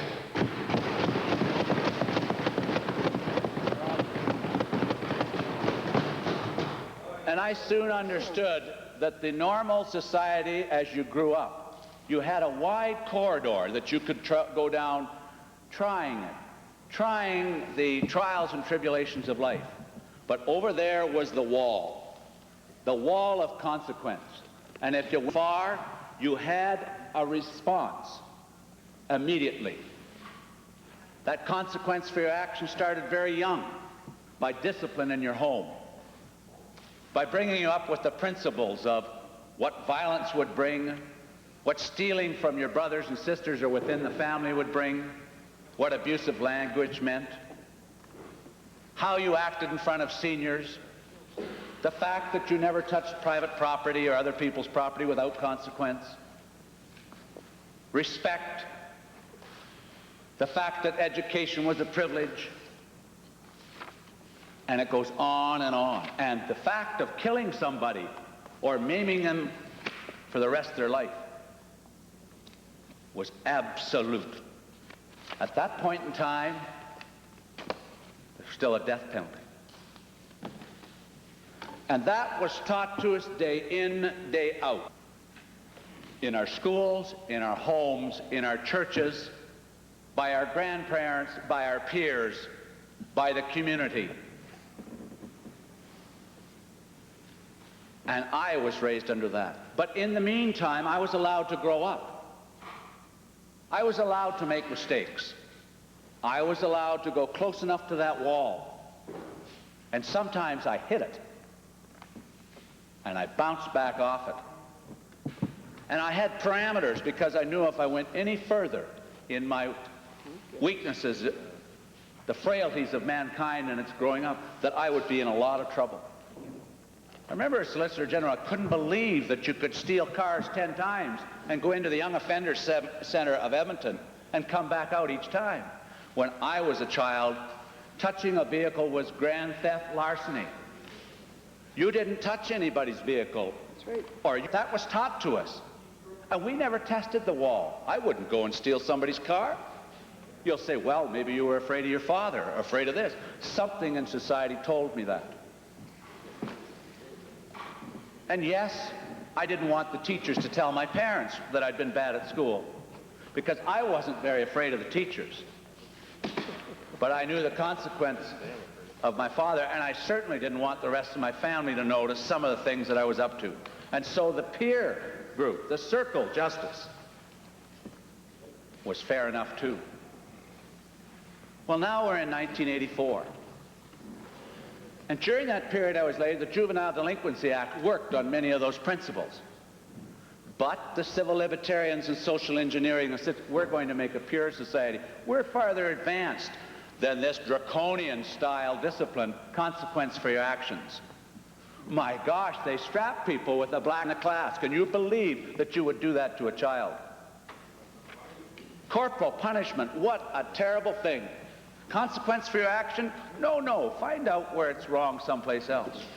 1984, the hell starts. The generations of children that make their first mistake are not taught in the schools or any place else. The consequence for the action, go first to the big house. Go to the big house. Yes, and I'll get to that. I did to Miss Campbell, and she didn't take it either. Go to the big house. Oh, it's not so bad in there. You know, they gave me 10 days. I got out in 3, the ink wasn't dry. And you know, the first time, well, the poor policeman, he stayed up all night writing up the reports, but he missed a technical detail that my lawyer found out in legal aid and got me off. The second time I went in there, and the ink wasn't as I entered, and I was out in 3 days. And now it's the 7th time in. I've taken 7 cars. I've been in break and enter 6 times. Point of order. You're rising on Beauchesne 459 and Standing Orders 23B. Mr. Speaker, I know that the Honourable Minister has a great deal of experience, has a great deal to say about the issue, but I know there are lots of other members who also have points they want to make that relate specifically to the motion before us. Mr. Speaker, you'll appreciate we have a great deal of business to attend to. This could be a very long debate, and perhaps we should stick to the motion. I think the point of order is in order, Mr. Speaker. Sure, please. The chair would say that the chair isn't able to follow the relevance of the minister's remarks because the motion concerns sentencing and treatment of people who were in breach of the Young Offenders Act. The Honourable Minister of Municipal Affairs. Keep it up, Steve. Keep it up. Sit down. Thank you, Mr. Speaker. What I was trying to do is tell you some of the exactness of what's going on in our young offender centers. Beauchesne 482, would the member entertain a question? He's lost me. With your yes, Mr. Speaker. Is the member speaking when he's in his comments speaking about himself, or is this someone else he's talking about? No wonder he lost you. Mr. Speaker, a question like that in this assembly on what I'm discussing is one of the most irresponsible uses of his time that I've ever seen.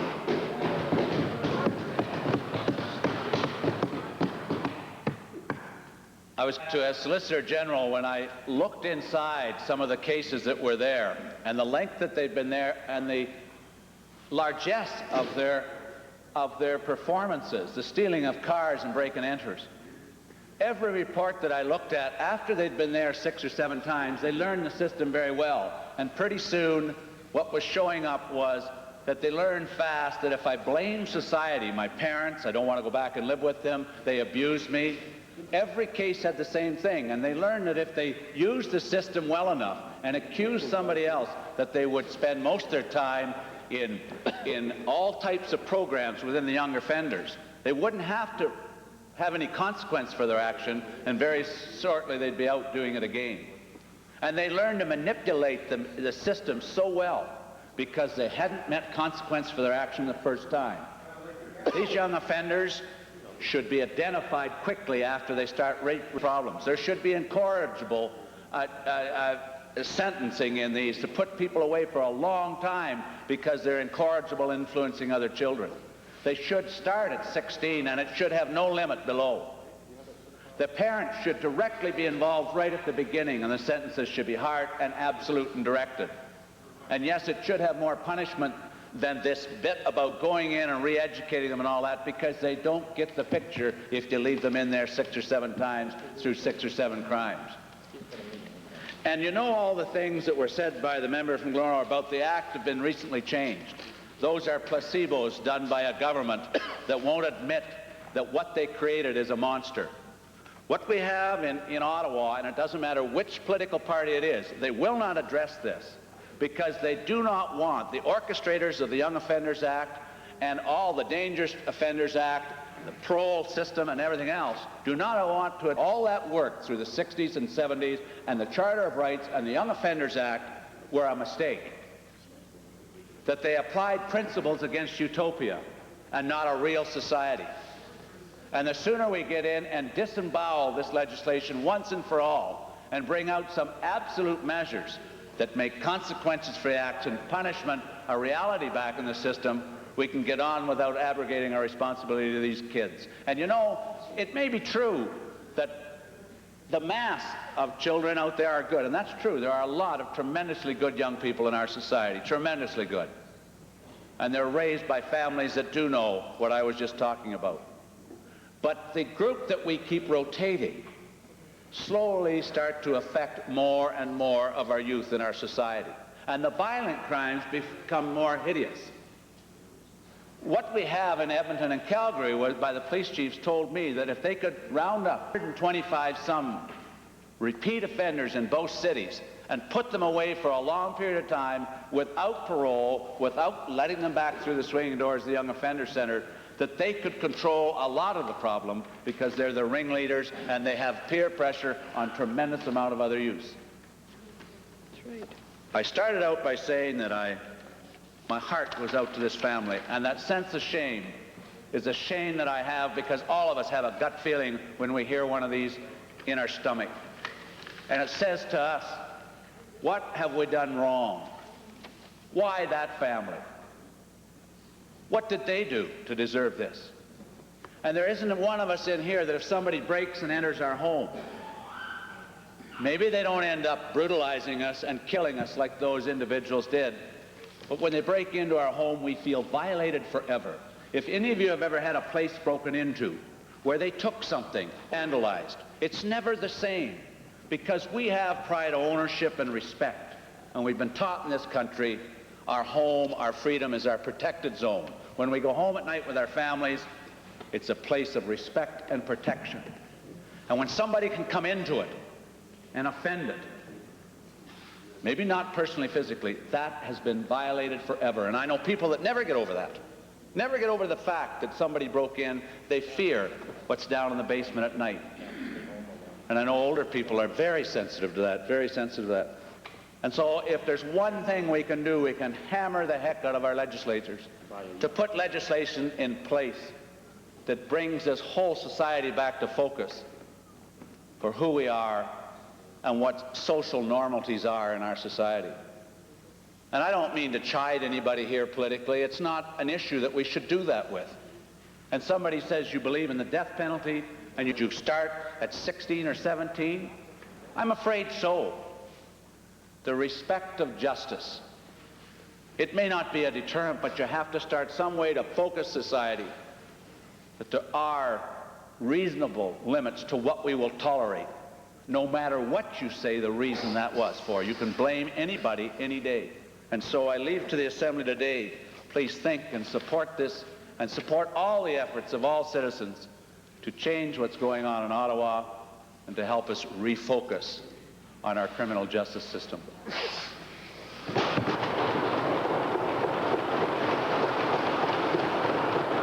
honourable member for St. Albert. The honourable member for St. Albert. I'll take the Duke today if that's okay. I'm behind you. Oh, sorry. Thank you, Mr. Speaker. My heart goes out to the family, not only this family, but families across this province, across this land, that suffer injustices rather.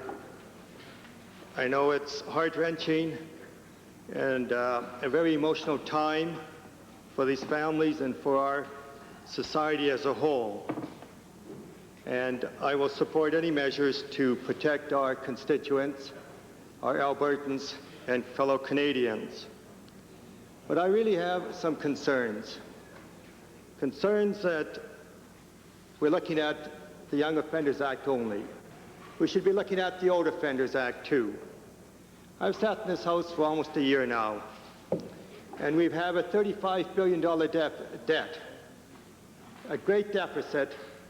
And you know, I've listened to garbage speeches from ministers on that side that have no taken responsibility for that debt. The role modeling isn't there. They're saying, blame it on someone else. It was that dictator Don Getty that did it. He forced us to. They have done things. The role modeling is there. Listen up and take responsibility even today. It has to start here with each of us, both sides of the House. So we need to look at this. What role model are we presenting to the young people? We have school groups, after school groups, and other groups coming to this House for a question and answer period. A question is answered. Are they answered? Thank you, Mr. Speaker. I would like to cite Bouchain, specifically 459 and relevance. I'll dare this individual in terms of a serious matter that is before this legislature come in here and start using a political soapbox to, in terms of use expression, the dictator of the previous premier, of the ministers not doing that, of school children coming in here. I mean, that's an insult to this assembly. It's an insult to his members. It's an insult to everyone across that House. And it's an insult to this total legislative assembly, Mr. Speaker. And it adds no relevance whatsoever to this debate. Order, please. Order, please. The chair always gives the honourable members some introductory latitude, and the chair was doing that in this opportunity, but the honourable member will realize that we're dealing with the Young Offenders Act. Mr. Speaker, I really appreciate your words of wisdom here. I know that this is a very serious matter. You look at any of the radio stations, news media, everyone is concerned. Our lives are at stake. I had people break into my house, and I know what it means to have my privacy invaded. Not just once, but twice. I know what it's like to have to put a security system in, to put bars on the window, when a few years ago I'd leave the door unlocked. So anyone insinuating or saying that I don't take this seriously is out to lunch. I take this very seriously. I did a survey in the polls in St. Albert, and on the Young Offenders Act, and they wanted things to change for repeat offenders, for the major crimes. And ladies and gentlemen, as we look at the young offenders, where did they get their actions from? The older generation. We are responsible for what's happening. Let's take this responsibility and make the changes that we need to. And I was mentioning a question period in the House here. Young people come in. I had a class in here, and one of the assignments was to see how many questions were answered. There was one question directly answered in the whole session. So what they have learned from this is evade the truth or don't give the answer. If they would at least say, no, I don't refuse to answer it, or if they say that they listen up, this is a serious matter. This is what we're role modeling to our young people. As an educator, we were responsible completely, and we watched their reaction. We did, so we could set that role model. So we could give leadership, so they couldn't come back and say, this is not appropriate. So as we look at it, we also look at our Freedom of Information Act. We've asked for information on these acts. What do we get? Zero. Cover your butt. So the young people learn from us. This is the appropriate thing to do, Mr. Speaker. And I want to mention this because I important that the leadership comes from here, that the young people, as they take the role modeling from adults, and we are not taking that responsibility seriously. And therefore, Mr. Speaker, we have to start here in the Legislative Assembly, look at our own self, both sides of the House, and make appropriate changes so we can give the role modeling, the leadership that is needed and lacking in many parts of our society. With that, Mr. Speaker, I also would like to say that it's only appropriate that we, in conclusion, that we look at this carefully. I will be supporting the motion. I will, because I feel it's in the best interest of my constituents, of Albertans. This is just a small part of what has to change in society. It's not just the law, it's the whole attitude in society, responsibility with consequences. Thank you. The Honourable Minister of Energy. Thank you, Mr. Speaker. I cannot let the opportunity to speak in favor of this motion pass. It's a motion that I feel is long overdue, and it is irrelevant to me as to which government is in power in Ottawa. There has been no action on the amendments to this law that are consequential to protect the population of this country. And I will go back to a comment that my colleague, the Minister of Municipal Affairs, indicated that part of our problem goes back to the Charter of Rights and Freedoms that was brought into this country. It is going to be the absolute abomination and ruination of this country if that, in fact, is not changed. Mr. Speaker, I read a Supreme Court ruling recently that dealt with the Charter of Rights and Freedoms, and I'll never forget the comment by the judge, the Supreme Court, that said the Charter of Rights and Freedoms was there to protect the minority from the willful destruction of the majority. And I thought, what a recognition to send out to this country, that the majority of the people could not be protected under the Charter of Rights and Freedoms. And that told me right from there that that charter was wrong and it would be the ruination of this country, and I think it needs to be addressed as well as the Young Offenders Act. Mr. Speaker, the events of last weekend in Edmonton are tragic, they're unforgivable, they're unforgettable, and we must, as governments, send a message to Ottawa and stand together to have these changes made.